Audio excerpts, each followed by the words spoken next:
Smith চার্টের একটা অঙ্ক দিয়ে কাজ শুরু করব, তারপর ওয়েব গাইডে ঢুকবো। তো প্রবলেমটা একটু দেখো, 7.12। আমি যথারীতি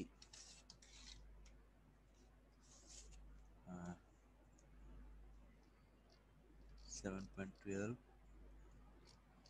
এটার অঙ্কটা পড়ার জন্য বলবো। রোল নাম্বার কত? এটা স্প্রিং এর ইয়াটা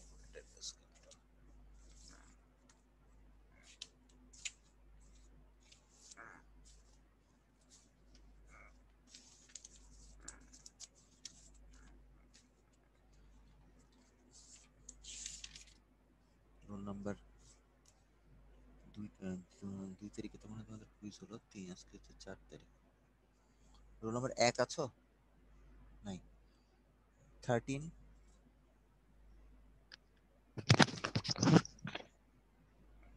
রোল নাম্বার 13 আছো? 28। Present, sir. আচ্ছা, এক তো মনে হয় সেদিন দেখলাম ল্যাবে আসলো, কিন্তু এখানে সে আসতেছে না, সে তো অসুস্থ না মনে হয়েছে ওর কথা। আচ্ছা, 28 অঙ্কটা পড়ো একটু, কি বলছে? উলাবির বইয়ের 7.12 স্ক্রিনে দেখ দেখ, বলো। A 50 ohm transmission line is connected to an antenna with load impedance ZL equal to 25 minus J50 ohm. ব্যাস, Find the একটু ওয়েট করো। এখন আমি একটু তাহলে নিচেও যেতে পারি। নিচে গেলে find the position and position and length of the short circuited stub required to match the line. তাহলে এখন আমরা অঙ্কে চলে যাই। অঙ্কের ছবিটা আগে আঁকি। এটা হচ্ছে তোমার অরিজিনাল লাইন, এখানে হলো লোড,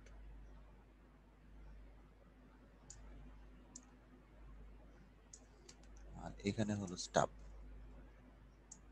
স্টাবটা L1 ডিস্টেন্স দূরে থাকবে, স্টাবের লেংথ হবে L2। এখন আমরা স্মিথ চার্ট দিয়ে অঙ্কটা করব। এখন এখানে হচ্ছে তোমার জেড নট কত করছিলা? 28। জেড নট কত ছিল? 50 ওহম। আর ওই সাইডে ছিল তোমার ZL 25 minus J50. ঠিক আছে।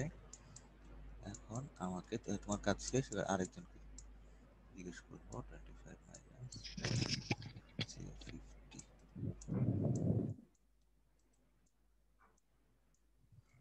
রোল নাম্বার 37, 39, এটা তো আসো নাই নাকি?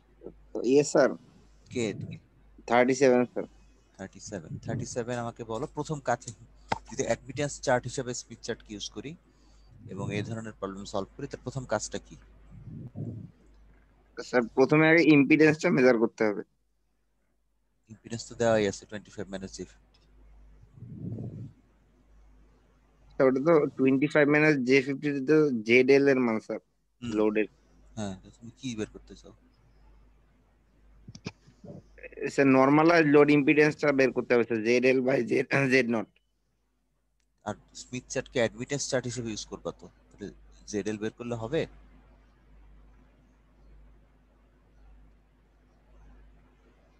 না স্যার, কি বের করতে হবে আসলে?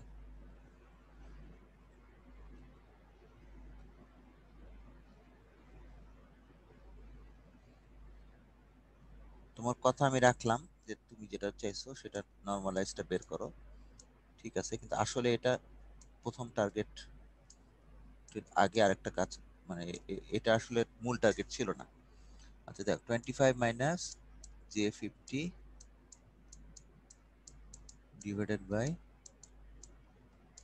50 ভাগ করলে আসবে 0.5 মাইনাস J1। এখন রোল নাম্বার 39 আছো? নাই। 45, রোল নাম্বার 45 নাই। 50 প্রেজেন্ট স্যার। 50 বলো যে এটাকে যদি অ্যাডমিটেন্স চার্ট হিসেবে স্মিথ চার্টে বসাতে চাই তাহলে এখন জেডএলটাকে কি করতে হবে? স্যার এটার ইনভার্সটা করব। গুড। তাহলে এটাকে ইনভার্সটা করলে জিনিসটাকে কি বলে? ওয়াইএলটাকে কি বলে আসলে? Sir normalised Y normalise sir admittance. Load admittance, ঠিক আছে? হ্যাঁ স্যার, লোড অ্যাডমিটেন্স। আচ্ছা, তাহলে এটা ইনভার্স করতে হবে 0.5 মাইনাস J1। তাহলে এটা উপরে তখন রিয়েল নিচে তাহলে রিয়েল টানতে হবে, তাহলে এ প্লাস জেবি দিয়ে গুণ করতে হবে। তাহলে রোল নাম্বার 53 বলো, যদি এ প্লাস জেবি দিয়ে গুণ করি তাহলে নিচে কত আসবে আর উপরে কত আসবে? 53 কি আছো? নাই। 60 আছো? নাই। 67 নাই। 73 নাই। 90 নাই। 94 95।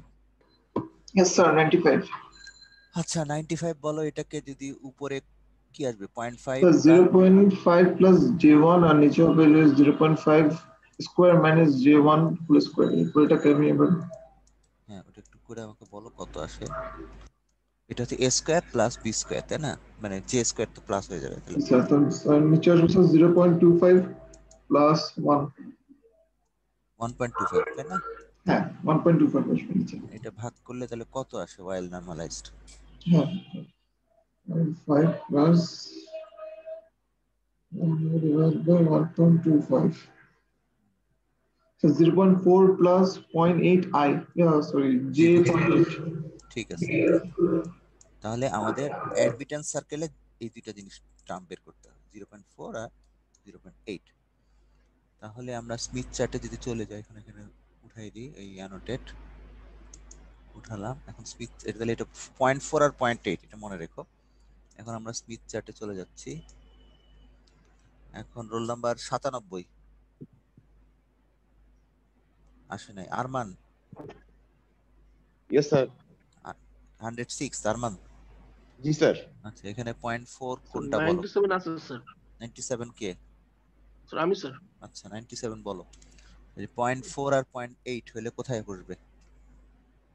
স্যার বাম দিকে যাবে স্যার, 1 থেকে বাম দিকে যাবে। এটা হলো 0.3, এটা হলো 0.4। জি স্যার। তাহলে আমরা যদি ইয়া করি, অ্যানোটেট দিয়ে যাই, তাহলে এটা হচ্ছে তোমার 0.4 এই সার্কেল বরাবর তুমি ধরো মুভ করবা। আর ওইটা হলো 0.8। 0.8টা কোন দিকে? 1 এর বামে না ডাইনে? এটা হলো 1, এটা হচ্ছে J1। আর যে 0.8 কোন দিকে হবে? ডাইনে হবে না বাঁয়ে হবে? 106 বলো। স্যার বামে হবে। বামে হবে, তাহলে এটা হলো 1.9 0.8। তাহলে এটা হলো তোমার 0.8।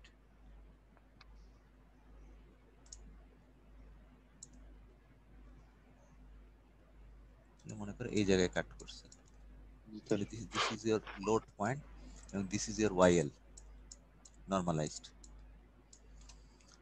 আচ্ছা, তারপরে কাজটা কি ছিল? রোল নাম্বার 114 বলো। এরপরে কি করতে হয় স্টাফ ম্যাচিং এর ক্ষেত্রে? স্টাফ ম্যাচিংটা হচ্ছে এই যে এই L1 ডিসটেন্স এদিকে আসবে, এই ডিসটেন্সটা বের করার জন্য এখানে কত হবে? এই জায়গাটায় এস এর ভ্যালু কত হয়? ইম্পিডেন্স যদি ম্যাচ করে তাহলে রো কত? এই পয়েন্টে রো কত হবে? যে জায়গাটায় স্টাফ ম্যাচ করবে L1 ডিসটেন্স দূরে, সেখানে রো কত? লাইন টানতে হবে। না না, লাইন টানার আগে বলো, ইম্পিডেন্স ম্যাচিং হয়ে গেলে রো কত হয়?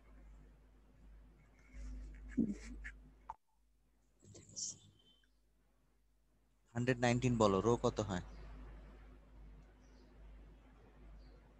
19 নাই। 125 নাই। 131 নাই। 141। স্যার আসসালামু আলাইকুম। আছি স্যার। আচ্ছা, থ্যাংক ইউ। 141 তুমি সৌরভ? জি স্যার। আচ্ছা তুমি বলো যে জায়গাটায় ইম্পিডেন্স ম্যাচ হয় L1 ডিসটেন্স দূরে সেখানে রো কত হবে, রিফ্লেকশন কোএফিশিয়েন্ট? 1 না, রো হবে 0। রো এর ফর্মুলা কি? ZL minus Z not. তো ইম্পিডেন্স ম্যাচ হয়ে গেলে ZL Z নট সমান হয়ে যাবে, তখন রো 0 হয়। রো 0 হলে S কত হবে? 141 বলো, S কত হবে? স্যার সূত্রটা বের করে বলিস। বলো, গুড আইডিয়া।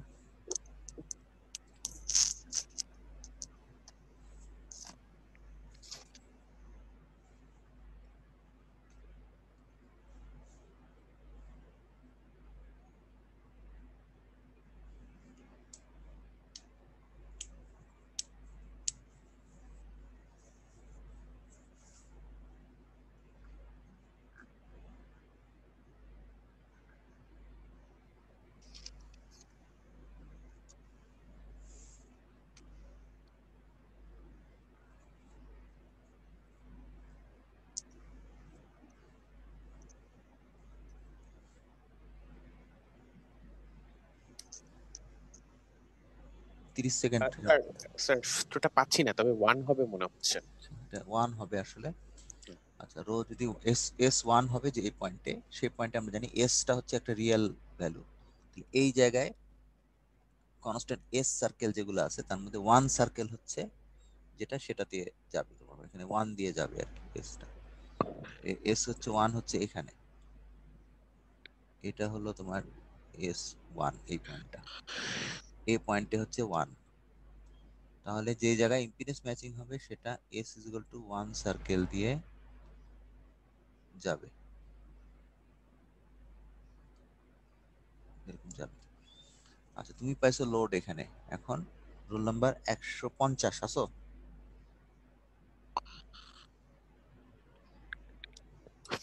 150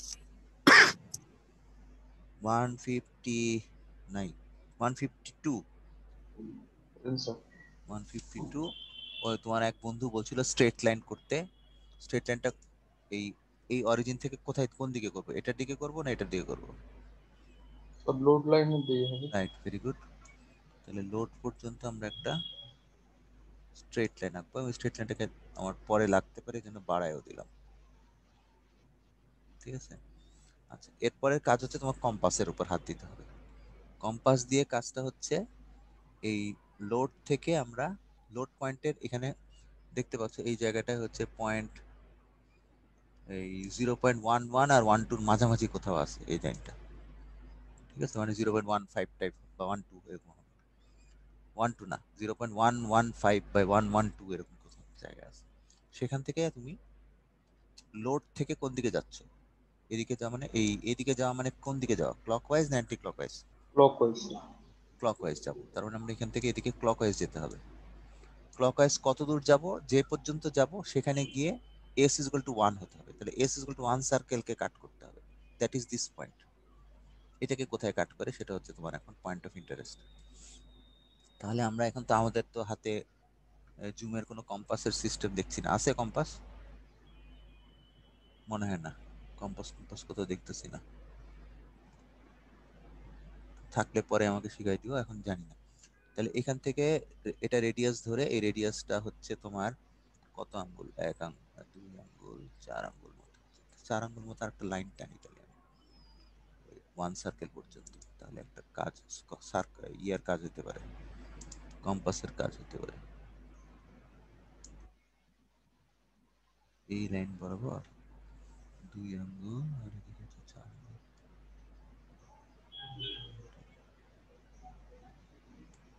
ওই দিকে যাবে,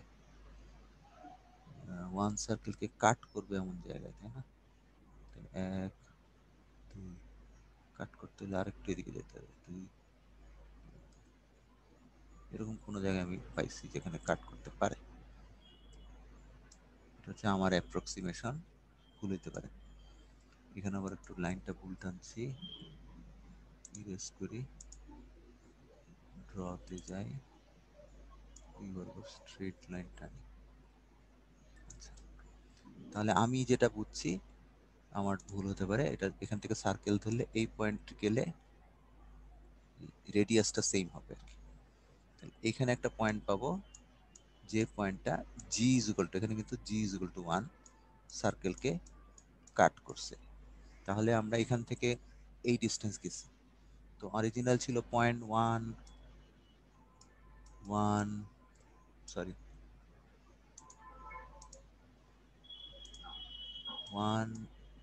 1 তারপর এটাকে কত বলতে পারি, 1 1 2 বা 3 বলি।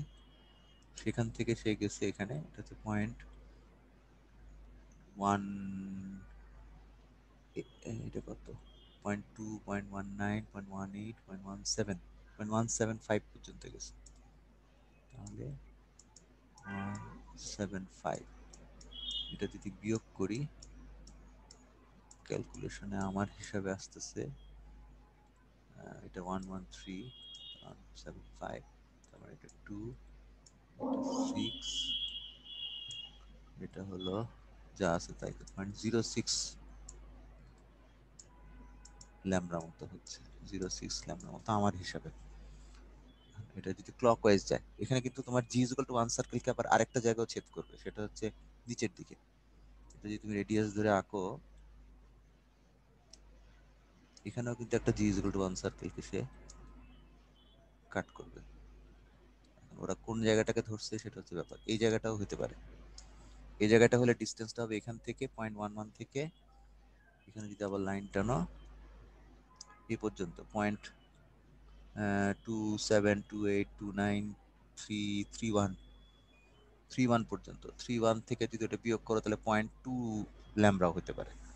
দুইটা পয়েন্ট কিন্তু এখানেও জি ইজ ইকুয়াল টু 1 আছে, জি ইজ ইকুয়াল টু 1 সার্কেলকে কাট করছে। তাহলে এটার থেকে যে ডিস্টেন্সটা পাবো সেটা হচ্ছে তোমার L1 ডিস্টেন্স, L1টা পাবো। এখন আমি আবার বইয়ে ফেরত যাই, বইয়ে আসলে কত উত্তর আমি জানি না, ওটা একটু দেখতে চাই। যদি এখন অনেক লাইন টাইন আছে, দেখা যাবে কিনা জানি না। উলাবির বই না, না উলাবির বই। আচ্ছা, ওদের উত্তর হচ্ছে এই যে 0.06 মিলছে ভাই। ওর আমি যেটাকে L1 বলছিলাম ওরা এটাকে D1 বলছে, এটা 0.063 ল্যামডা। তাহলে প্রথমটাইকে নিয়েছে এবং সেখানকার ওই পয়েন্টের এই যে এটাও কিন্তু বের করছে 1 প্লাস জে 1.58। তাহলে তোমার স্টাবের পজিশন হচ্ছে 0.063 ল্যামডা। এখন অ্যানোটেট উঠায় আমরা আবার, তোমরা কি এই বইটা দেখতে পাচ্ছিলা? জি স্যার। বই দেখা যাচ্ছে? জি স্যার। এই যে 0.063 ল্যামডা লিখছে, এটা দেখতে পেয়েছো? জি স্যার। জি স্যার, দেখা যাচ্ছে। এখানে আরেকটা পয়েন্ট হচ্ছে y এর পয়েন্টটা বলছে 1 প্লাস জে 1.58। আমাদের এই জিনিসটা একটু চেক করতে হবে 1.58 আসছিল কিনা আমাদের। স্মিথ চার্টে যাই, এই পয়েন্টে এই যে আমার এখানে কাট পয়েন্ট এটা দেখতেছি, 1টা কোথায়, 1 1.2 1.4 1.6, এই যে 1.6, যেহেতু এটাকে যদি লাইনটা নিয়ে অ্যানোটেট করি এই বরাবর কাট করছে আর কি। দ্যাট পয়েন্ট ইজ 1.58 এর মতো। তাহলে এটা হচ্ছে তোমার জে 1.58 আর জি হলো 1।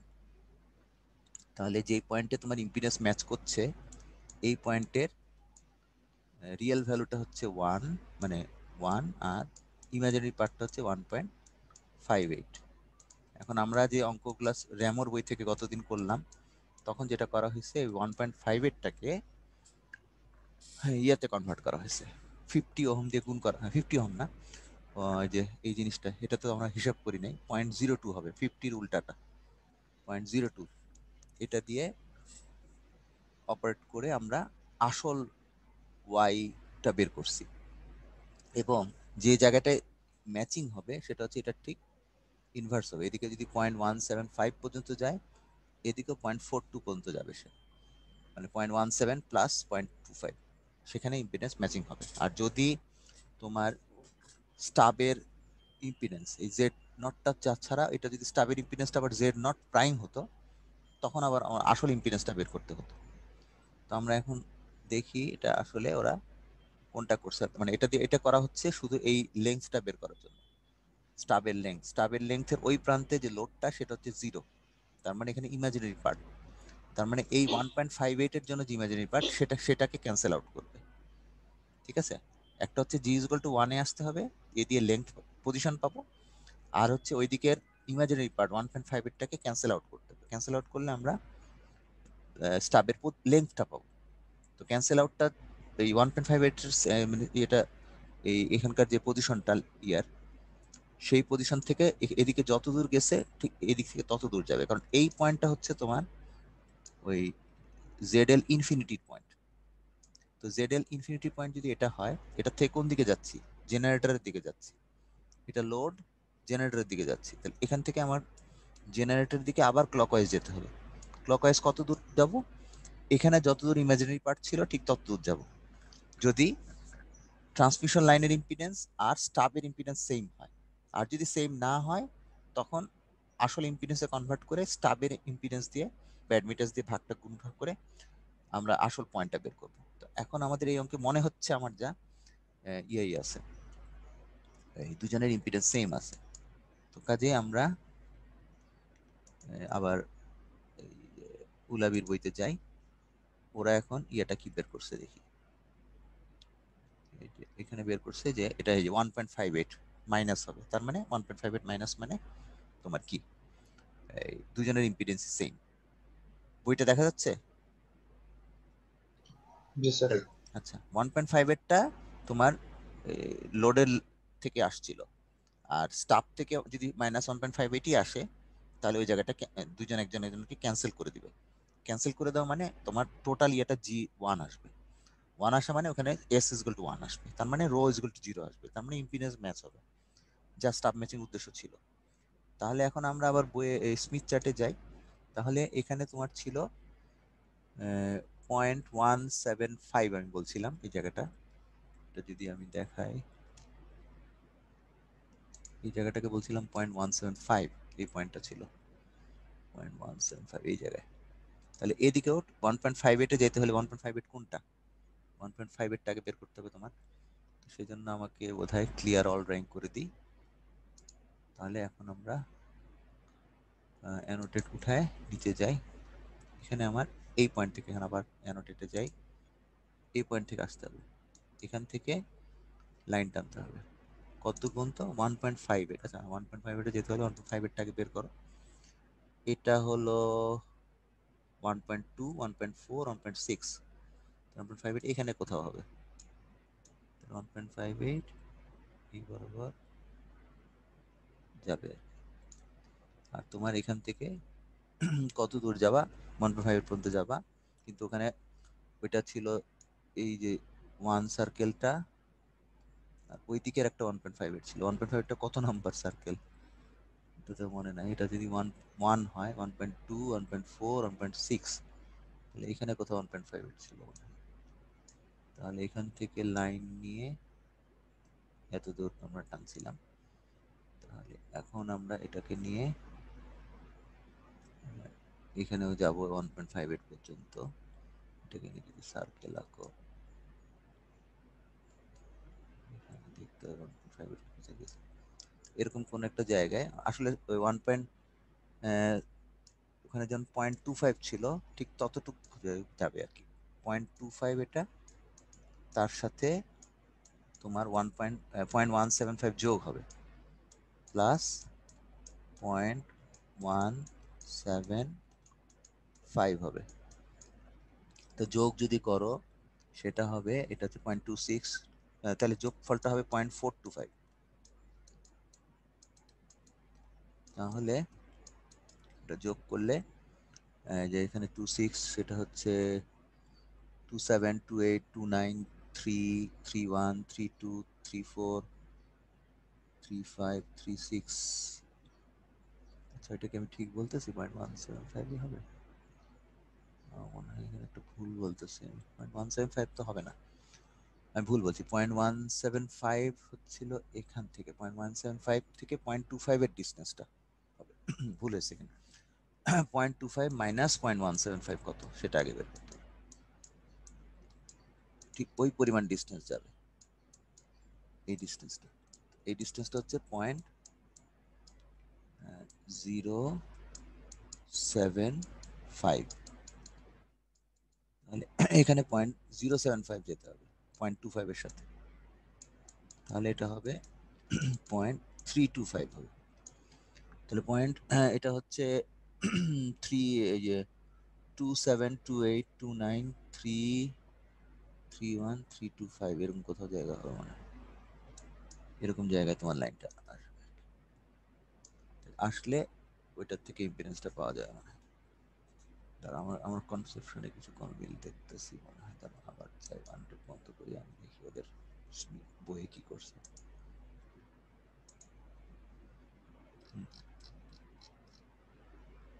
বইয়ে যেটা করছে 1.5 এ গেলে ডিটো যে 0.207 আছে, এই যে 0.32,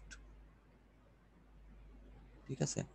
কারণ তুমি যেখান থেকে শুরু করছো ওখান থেকে তোমার যেতে হবে, তো 0.325 বলছিলাম আমি, ওরা বলছে 0.322, তাহলে ঠিকই আছে। কিন্তু 0.322 কোথা থেকে গেছে সেটা এখানে ইম্পর্টেন্ট, সেই ডিস্টেন্সটা বের করছে আর কি। 0.115 এর থেকে কত গেছে, তাহলে 0.207 কে ওরা বলছে স্টাবের লেংথ, ঠিক আছে?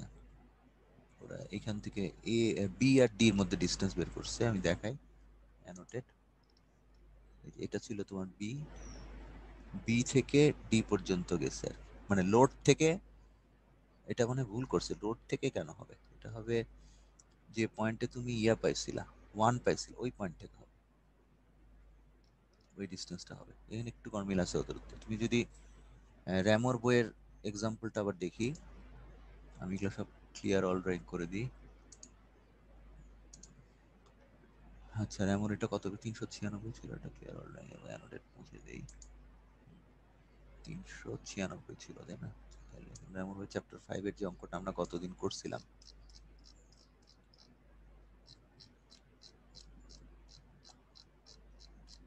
সিমিলার অঙ্ক সব একই ফর্মুলা একই দিয়ে হবে।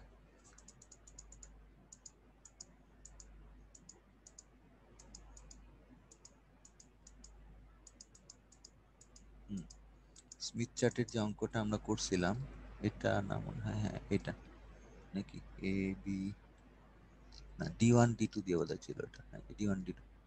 ওখানে এই জায়গাটা ছিল তোমার G is equal to 1 সার্কেলকে কাট করছিল D2, সেখান থেকে সরি হ্যাঁ D1 থেকে পুরো ক্লকওয়াইজ ঘুরে D2 আসতে হয়েছিল। কতদিন হয়েছিল কি, এটা ডাইনে ছিল, আর আজকের অঙ্ক হচ্ছে D1টা মায়ে পাইছে, তো আমরা ক্লকওয়াইজ D2 পর্যন্ত গেছিলাম। তো এখন D2 যেটা পেলা সেখান থেকে এই ডিস্টেন্সটা পেয়েছিলাম। আচ্ছা, তারপরে এটা হচ্ছে তোমার সেই লোড পয়েন্টটা, মানে আমি যদি অ্যানোটেট ধরি, লোড ধরি, এই পয়েন্টটা, এইটা হচ্ছে C1 পয়েন্ট, যেখানে লোডটা 0, মানে অ্যাডমিটেন্স ইনফিনিটি। সেখান থেকে কত দূর আসছে, 0.88088 ল্যাম্ডা C2 পর্যন্ত আসছে। C2 হচ্ছে এই পয়েন্টটা, C2 তে হচ্ছে ইমাজিনারি পার্টটাকে ক্যান্সেল আউট করছে।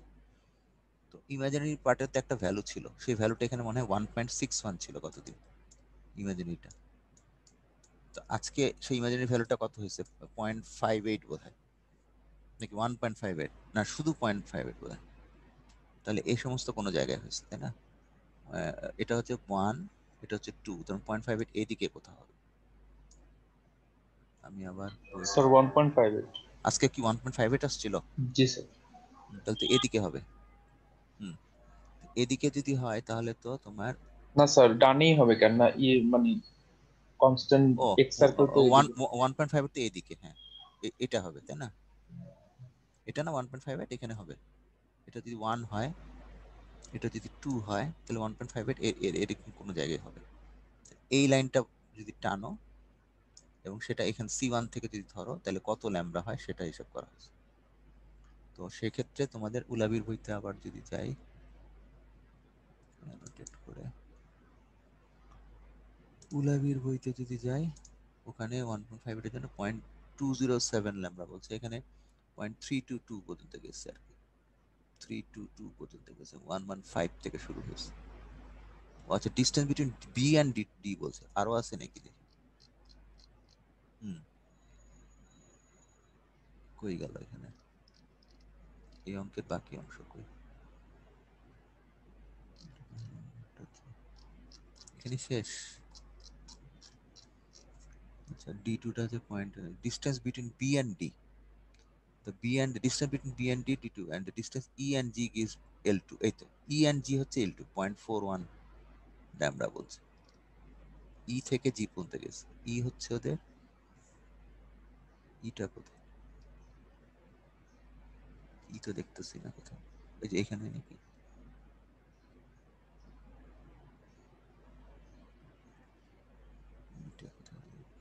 জি দেখতেছি, এই তো এটাই, হ্যাঁ এইবারই পাইছি। তাহলে অ্যানোটেট এটা হচ্ছে তোমার ই পয়েন্ট, ই থেকে জি পর্যন্ত গেছে। কেন জি পর্যন্ত কেন যাবে? আমার তো এইদিকে ছিল, সেটাকে ওরা বলতেছে distance E to G gives L2. Solution for D, for example, D point is the second point of decision of the circle. B to D gives D2 is equal to 0.70207, L2 is equal to 0.40. আমাদের আসলে তো যাওয়ার কথা 0.158 পর্যন্ত, যাওয়ার কথা 1.58 পর্যন্ত গেলেই আমার কাজ শেষ, তাই না? তো ওখানে যেতে হলে 1.58 যেতে হবে, 1.58 যেতে হবে। 1.58 হচ্ছে স্মিথ চার্টের, এটা হলো তোমার 1, 1.2, 1.4, 1.58 এইখানে হবে, এইখানেই হওয়ার কথা ডি, তাই না? এইখানে ডিটা হওয়ার কথা, এই ডিস্টেন্সটা হওয়ার কথা। আর ই থেকে ডি ওরা কেন বি থেকে ডি নিচ্ছে? ই থেকে ডিটা পর্যন্ত নিলেই আমার কিন্তু কাজ হয়ে যায় আর কি। আমার হিসাবে এটা হচ্ছে 0.07 ল্যামডা মতো হবে উত্তর। সেখানে ওরা 0.41 ল্যামডা কেন বললো এটা একটু গবেষণা করে দেখতে হবে। স্যার ওরা লোডের দিকে গেছে স্যার, ই থেকে জি হচ্ছে স্যার লোডের দিকে গেছে স্যার। জি না C1টা কি তোমার? C1টা তো লোড না? জি স্যার।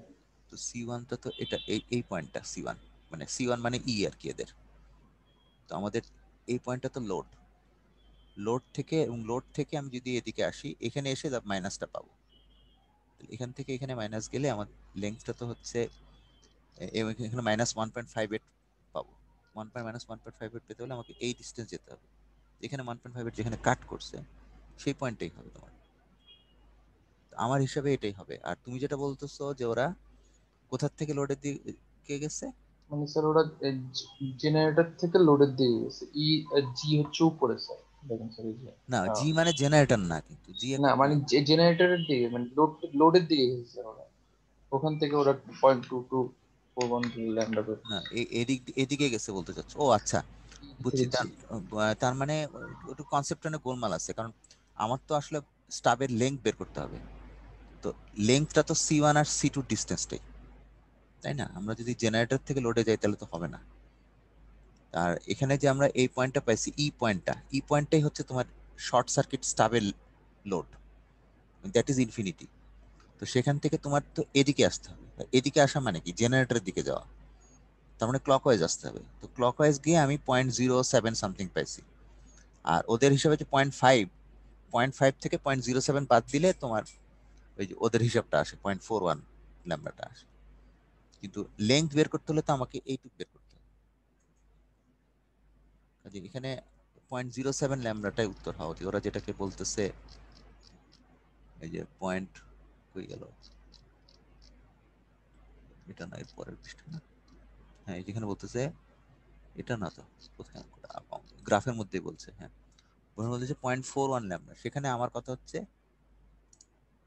এই 0.41 ল্যাম্বা না বলে এটাকে বলতে হবে 0.5 মাইনাস 0.41 করে সেখান থেকে 0.09 এর মতো কিছু একটা আসবে উত্তর। দ্যাট ইজ দিয়ার স্টাফ। তুমি এই পয়েন্ট থেকে আসতেছো এবং এই পয়েন্ট থেকে কোন দিকে যাচ্ছ? এদিকে যাচ্ছ, জেনারেটরের দিকে, কারণ তোমার এখানে স্টাফটা হচ্ছে এভাবে আছে, স্টাফের এটা হচ্ছে লোড, এখান থেকে আমি জেনারেটরের দিকে যাব। জেনারেটরের দিকে গেলে এই মাঝখানের পয়েন্টে এখানে গিয়ে দেখবো যে তোমার এস ইকুয়াল টু 1 হয়ে গেল, আর কোনো জে নাই, কিন্তু ডান দিক থেকে আসা জেটা ছিল পজিটিভ 1.58। তাহলে আমার ক্যান্সেল আউট করতে জন্য -1.58 যেতে হবে। -1.58 হচ্ছে এখানে, এদিকে কোথাও আছে। তাহলে আমার এখান থেকে এই বরাবর লাইন টানতে হবে, টেনে এই ডিস্টেন্সটা বের করতে হবে। That distance will be around 0.8 or 0.9 আর কি। তো দ্যাট ইজ দ্য প্রসেস। এখানে আমি এই অংশটা শেষ করছি। এখন আজকে আর 10 মিনিট আছে, আমরা ওয়েব গাইডটা শুরু করতে চাচ্ছিলাম। হ্যাঁ, স্মিথ চার্টের পরে ওয়েব গাইড। ওয়েব গাইড খুব সিম্পল ভাবে শুরু করব, জাস্ট বেসিক জিনিস। আচ্ছা, এটা হচ্ছে কি অ্যানোটেট বন্ধ করে ওয়েব গাইডে আমি চলে যাব। র্যামোর বই, র্যামোর বইতে আমি আসলে বের করা ছিল, এখন আবার যেতে হবে চ্যাপ্টার 8।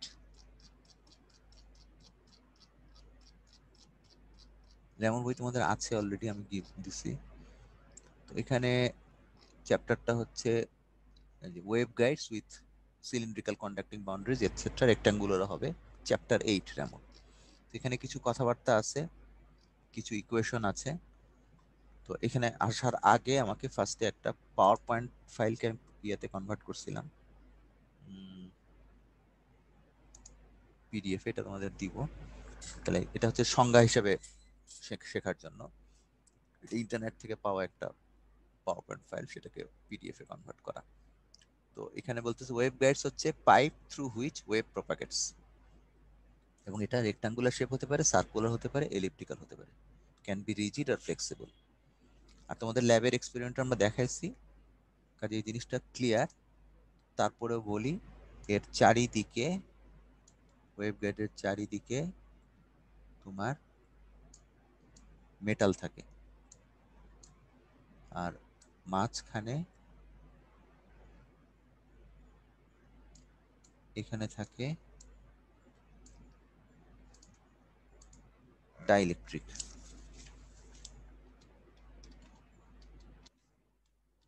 ডাইইলেকট্রিক থাকে, আর চারিদিকে যেটা বললাম এই এলাকাগুলো হচ্ছে মেটাল।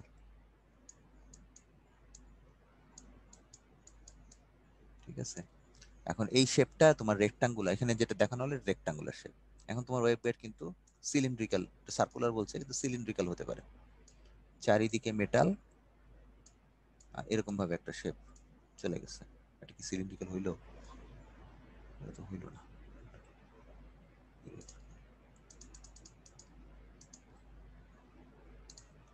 সিলিন্ড্রিক্যাল হচ্ছে এরকম, সার্কুলার হতো, এই ডান দিকে সে সার্কুলার হচ্ছে না কেন?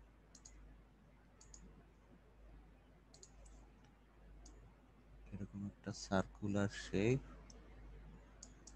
এরকম চলে যাবে, মেটালটা থাকবে এরকম সার্কুলার অংশ, আর ভেতরে ডাইইলেকট্রিক, এই ডাইইলেকট্রিক ভেতরে থাকবে, এই মেটাল বাইরে থাকবে, এবং এই জিনিসটা এলিপ্টিক্যালও হইতে পারে। এই হচ্ছে বেসিক জিনিস। তাহলে এটা হলো ওই যে, এবং যার মধ্যে মূল কাজ হচ্ছে ওয়েবটাকে ট্রান্সমিট করা। মেটাল থাকার উদ্দেশ্য হচ্ছে মেটাল সবকিছুকে রিফ্লেক্ট করে। কাজেই তুমি যদি ওই ইয়া করো, এই ডাইইলেকট্রিকের মধ্যে ওয়েবটাকে ঢুকাই দিতে পারো, তারপর সেই ওয়েবটা ভেতর দিয়ে প্রপাগেট করতে থাকবে, এবং মেটালে যত আশেপাশে সারাউন্ডিং এ চারিদিকে মেটাল থাকার ফলে সেখান থেকে রিফ্লেক্ট করে ভেতরেই থাকবে। তারপরে সিগন্যালের স্ট্রেংথটা ভালো হবে, অ্যাটেনুয়েশন কম হবে, অনেক দূর পর্যন্ত যেতে পারবে, লস কম হবে।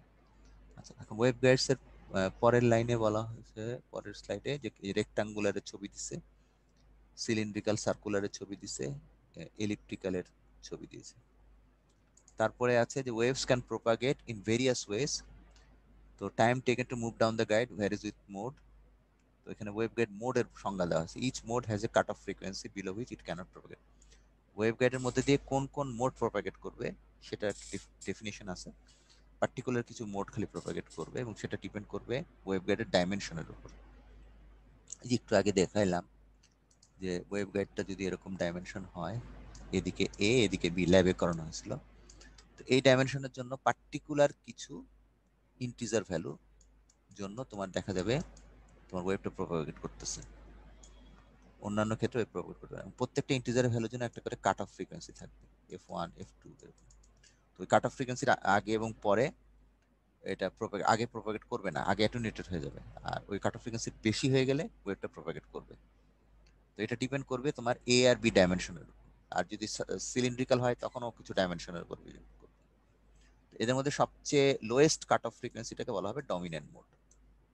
ঠিক আছে, তাহলে কিছু কিছু পার্টিকুলার ওয়েভগাইডের ডাইমেনশন অনুযায়ী কিছু কিছু পার্টিকুলার ফ্রিকোয়েন্সির সিগন্যাল প্রপাগেট করে এবং তাদের একটা পার্টিকুলার কাট অফ ফ্রিকোয়েন্সি থাকে। তো এই সিগন্যালগুলোকে আমরা বলতে পারবো বিভিন্ন ওই ওয়েভগাইডের জন্য, ওই ডাইমেনশনের জন্য বিভিন্ন মোড, এবং এদের মধ্যে যার কাট অফ ফ্রিকোয়েন্সি সবচেয়ে কম সেই কাট অফ ফ্রিকোয়েন্সির মোডটাকে বলা হচ্ছে ডমিনেন্ট মোড। আচ্ছা, এটা গেল 1 নম্বর। এটা আবার ক্লিয়ার অল ড্রয়িংস। আমার টাইম শেষ হয়ে আসছে নাকি? আচ্ছা, রোল কলটা একটু শেষ করি। রোল 177 আছো?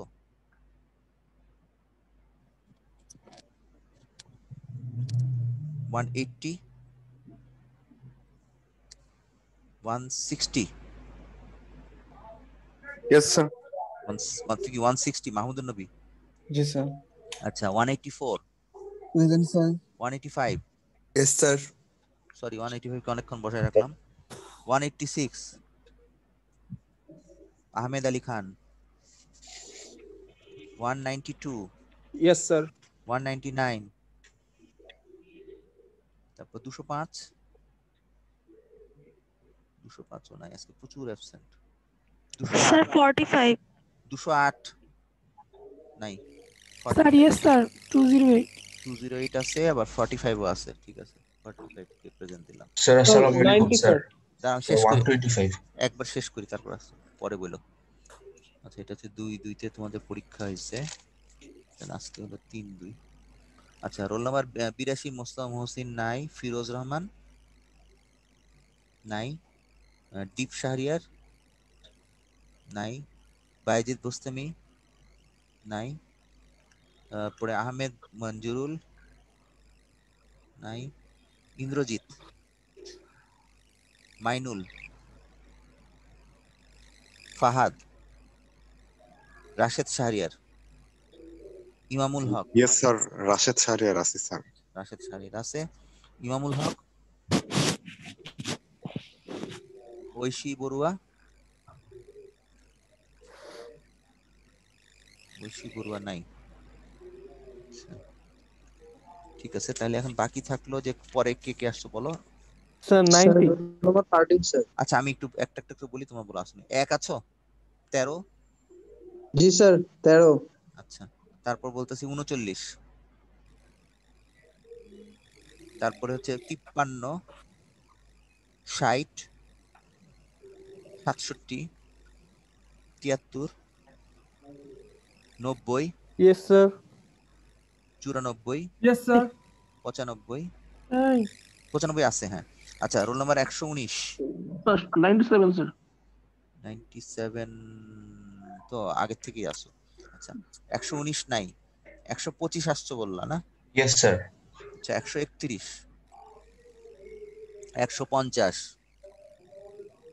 আর 177, 80 নাই। ঠিক আছে, তাহলে এই ওয়েবগাইড জিনিসটা কি বললাম, ওয়েবগাইডের মোডগুলা বললাম, ডমিনেন্ট মোডটা বললাম। এরপরে এখানে এই ছবি আছে, এইটার পিডিএফ ফাইলটা আমি শেয়ার করে দিব। আর তারপর হচ্ছে মোডের ডেজিগনেশন, এখানে কতগুলো সুন্দর ডেজিগনেশন আছে। Transverse electric mode, transverse magnetic mode, transverse electromagnetic mode. তো এখানে দেখো ট্রান্সভার্স ইলেকট্রিক, এখানে আমি যদি তোমার ওয়েবগাইডের প্রপাগেশনটা দেখাই, এই যে এইদিকে মনে করো ওয়েভটা প্রপাগেট করতেছে এবং এই ডিরেকশনটা হচ্ছে জেড, তাহলে ট্রান্সভার্স ইলেকট্রিক যদি হয়, ঠিক আছে, সে ট্রান্সভার্স ইলেকট্রিকের জন্য কোনো ইজেড থাকবে না। ঠিক আছে, যেহেতু এটা ইলেকট্রোম্যাগনেটিক ওয়েভ, তার মধ্যে একটা ইলেকট্রিক ফিল্ড, ম্যাগনেটিক ফিল্ড থাকবে, কিন্তু সেই ইলেকট্রিক ফিল্ডগুলোর আবার কম্পোনেন্ট থাকে, তাই না? ইলেকট্রিক ফিল্ডের একটা কম্পোনেন্ট হয় এক্স ডিরেকশনে, একটা কম্পোনেন্ট হবে তোমার ওয়াই ডিরেকশনে, আরেকটা কম্পোনেন্ট হবে জেড ডিরেকশনে। ঠিক আছে, যে ইলেকট্রিক ফিল্ড যেহেতু একটা ভেক্টর, তার বিভিন্ন ডিরেকশনে কম্পোনেন্ট থাকবে। তো ই এক্স কম্পোনেন্ট হবে ই এক্স, ওয়াই কম্পোনেন্ট হবে ই ওয়াই, জেড কম্পোনেন্ট হবে ই জেড। তো ট্রান্সভার্স ইলেকট্রিক মোডের যে ওয়েভগুলা, সেই ওয়েভগুলোর জন্য জেড ডিরেকশনে মানে প্রোপাগেশন ডিরেকশনে কোনো কম্পোনেন্ট, ইলেকট্রিক ফিল্ডের কোনো কম্পোনেন্ট থাকবে না। এই জন্য এটা বলছে ট্রান্সভার্স থাকবে। আর জেড ডিরেকশনটা হচ্ছে লঙ্গিটিউডিনাল ডিরেকশন। তাহলে লঙ্গিটিউডিনাল ডিরেকশনের কোনো ফিল্ড কম্পোনেন্ট থাকবে না, দ্যাট ইজ ট্রান্সভার্স ইলেকট্রিক, কিন্তু ট্রান্সভার্স ডিরেকশনে থাকবে। ঠিক আছে, আর ট্রান্সভার্স ম্যাগনেটিক যদি হয় আরেকটা, ট্রান্সভার্স ম্যাগনেটিকের ক্ষেত্রে হচ্ছে কোনো এইচ জেড থাকবে না। ঠিক আছে, তাহলে ইলেকট্রোম্যাগনেটিক ফিল্ডের মধ্যে যেমন ইলেকট্রিক ফিল্ডের যেমন H X Y Z component আছে, তেমন ম্যাগনেটিক ফিল্ডের এক্স ওয়াই জেড কম্পোনেন্ট থাকবে, H X, H Z, H Y. H জেডটাকে আমরা মানে জেড ডিরেকশনটাকে আমরা বলতেছি লঙ্গিটিউডিনাল ডিরেকশন। আর এর সাথে যে perpendicular plane X Y plane, সেটাকে আমরা বলতেছি ট্রান্সভার্স প্লেন। তো ট্রান্সভার্স প্লেনে যদি ম্যাগনেটিক ফিল্ড থাকে কিন্তু লঙ্গিটিউডিনাল ডিরেকশনে যদি না থাকে, তাহলে সেটা হচ্ছে ট্রান্সভার্স ম্যাগনেটিক। তো লঙ্গিটিউডিনাল ডিরেকশনটা হচ্ছে জেড, তাহলে জেড ডিরেকশনে তোমার কোনো ফিল্ড ম্যাগনেটিক ফিল্ড কম্পোনেন্ট নাই, তাহলে ওটা হচ্ছে ট্রান্সভার্স ম্যাগনেটিক। আর ট্রান্সভার্স ইলেকট্রোম্যাগনেটিক হচ্ছে এই দুটোই নাই, তার মানে ইজেডও নাই, এইচজেডও নাই, both of them are zero. তাহলে এখানে সিগনিফিকেন্সটা কি, জেড ডিরেকশনে যে ডিরেকশনে ওয়েভটা প্রপাগেট করছে, এটার পারপেন্ডিকুলার যে একটা প্লেন, সেই প্লেনটা হচ্ছে X Y plane, that is the transverse plane. তাহলে তিন ধরনের মোড ট্রান্সভার্স ইলেকট্রিকে হচ্ছে, কোনো ট্রান্সভার্স দিকে ইলেকট্রিক ফিল্ড কম্পোনেন্ট থাকবে কিন্তু লঙ্গিটিউডিনালের নাই, that is T. T M এর ক্ষেত্রে লঙ্গিটিউডিনালের কোনো কম্পোনেন্ট নাই, এইচ জেড নাই, কিন্তু ট্রান্সভার্সে আছে। আর এম দিয়ে ম্যাগনেটিক বোঝাচ্ছে এই জন্য এইচ, ই দিয়ে ইলেকট্রিক বোঝাচ্ছে এই জন্য ই। আর দুটোই যদি না থাকে জেড ডিরেকশনে, তাহলে দ্যাট ইজ ট্রান্সভার্স ইলেকট্রোম্যাগনেটিক। তাহলে তিনটা জিনিস বললাম, ওয়েভ গাইডের জিনিসটা বললাম, তারপরে মোড কি, ডমিনেন্ট মোড কি, এবং টিএম এই সমস্ত মোডগুলো দিয়ে আমরা ওয়েভ গাইডের বেসিক ইয়েটা শুরু করলাম। এর পরের স্লাইডে ছিল রেক্টাঙ্গুলার ওয়েভ গাইড। এখানে কিছু স্পেসিফিক জিনিস আছে, এগুলা এই মুহূর্তে বলবো না। এখানে ওদের আছে, আমি একটু শেয়ার করে দিব, তোমরা পড়ে রেখো। এই পিডিএফ ফাইলটা এই মুহূর্তে তোমাদের পরে লাগবে। আর এখানে আরেকটা হচ্ছে লিয়াও এর বই, দিস বুক ইজ ফ্রম লিয়া, এটারও আমি শেয়ার করে দিব। এটা হচ্ছে রেফারেন্স লিয়াও।